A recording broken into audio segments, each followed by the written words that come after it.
دوستو امید ہے اب سب خیریت سے ہوں گے۔ چلیے اللہ تعالیٰ کے بابرکت نام سے شروع کرتے ہیں۔ دوستو پرانے وقتوں کا ذکر ہے کہ ایک خلیفہ کی سخاوت دور دور تک مشہور تھی۔ گو حاتم طائی بھی سخاوت میں بڑا نام رکھتا تھا، لیکن خلیفہ کی داد و دہش اس سے بڑھ کر تھی۔ ضرورت مند دور نزدیک سے اپنی ضرورتیں پوری کرنے کے لیے اس کے دربار میں حاضری دیتے رہتے تھے اور اس کی عنایت سے خوب جھولیاں بھر کر ہنسی خوشی گھروں کو واپس جاتے تھے۔ اس خلیفہ کے دور خلافت میں ایک اعرابی عزت سے زندگی کے دن پورے کر رہا تھا۔ ایک دن اس کی بیوی نے شکایت کرتے ہوئے کہا کہ ہم سابد نصیب اور غریب شاید ہی کوئی ہو، کیونکہ ہمارے پاس نہ تو کھانے پینے کی چیزیں ہیں اور نہ ہی مناسب کپڑا۔ غیر تو ہم سے دور رہتے ہی تھے، اب تو اپنے عزیز رشتہ دار بھی نظریں چراتے ہیں۔ اگر کہیں آنکھیں چار ہو جائیں تو نفرت و حقارت سے دیکھتے ہیں۔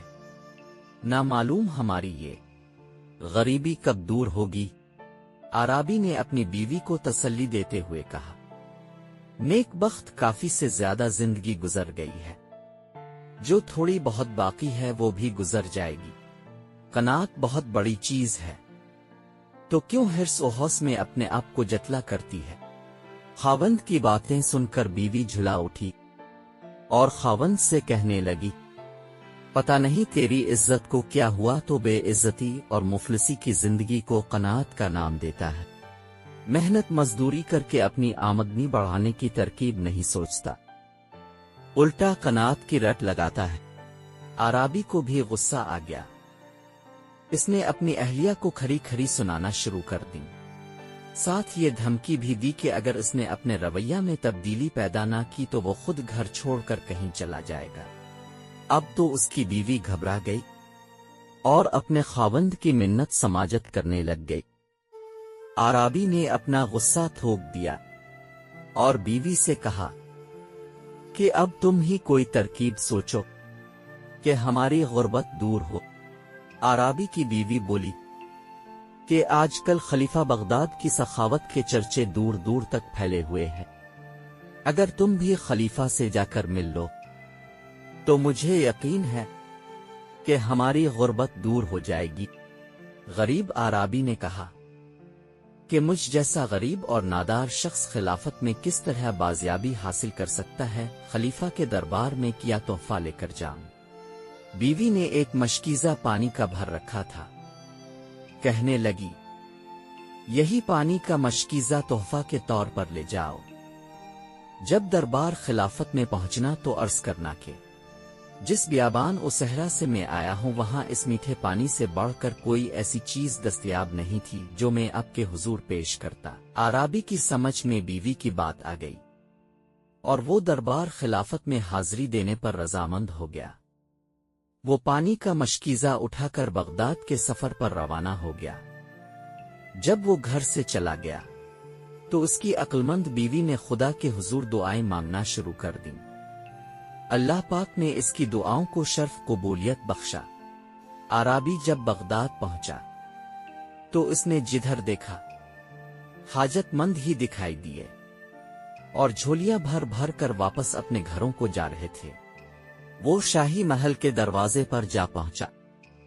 جب چوکیداروں نے اس سے پوچھا کہ وہ کہاں سے آیا ہے اور کیا کام ہے، اس نے جواب میں عرض کیا کہ اگر آپ میری عزت کرے تو میں ایک عزت دار ہوں، شریف ہوں، اور اگر بے رخی سے پیش آؤ تو میں کمین اور بے عزت ہوں، مسافر ہوں، دور سے آیا ہوں، اور خلیفہ کے لیے یہ پانی کا مشکیزہ تحفے کے طور پر پیش کرنا چاہتا ہوں، کیونکہ اس میں ہمارے علاقے کا بہترین تحفہ میٹھا پانی ہے۔ چوکیداروں نے اس سے مشکیزہ لے کر خلیفہ کی خدمت میں پیش کر دیا، جسے خلیفہ نے غریب کا تحفہ سمجھتے ہوئے بخوشی قبول کر لیا اور غلام کو حکم دیا کہ اعرابی کے مشکیزے کو خالی کر کے اشرفیوں سے بھر دو اور ایک لباس فاخرہ بھی اعرابی کو دو تاکہ اسے اپنے سفر کی تکلیف بھول جائے۔ خادموں کی کیا مجال کے خلیفہ کا حکم ٹالتے، انہوں نے خلت کے ساتھ کچھ اور انعام و اکرام بھی اعرابی کو دیے۔ خلیفہ نے یہ حکم بھی دیا کہ چونکہ خشکی کا راستہ کٹھن اور لمبا ہے، اسے دریائی راستے سے روانہ کرو اور راستے کا تمام خرچ بھی خزانہ شاہی سے ادا کر دیا جائے۔ حکم کی دیر تھی، اعرابی خلیفہ کو دعائیں دیتا ہنسی خوشی گھر کو روانہ ہوا اور خدا کا شکر بجا لایا۔ دوستوں، اس حکایت میں مولانا روم یہ بیان کرنا چاہتے ہیں کہ اللہ کے نیک بندوں کو تحفوں کی نہیں بلکہ خلوص کی پہچان ہوتی ہے۔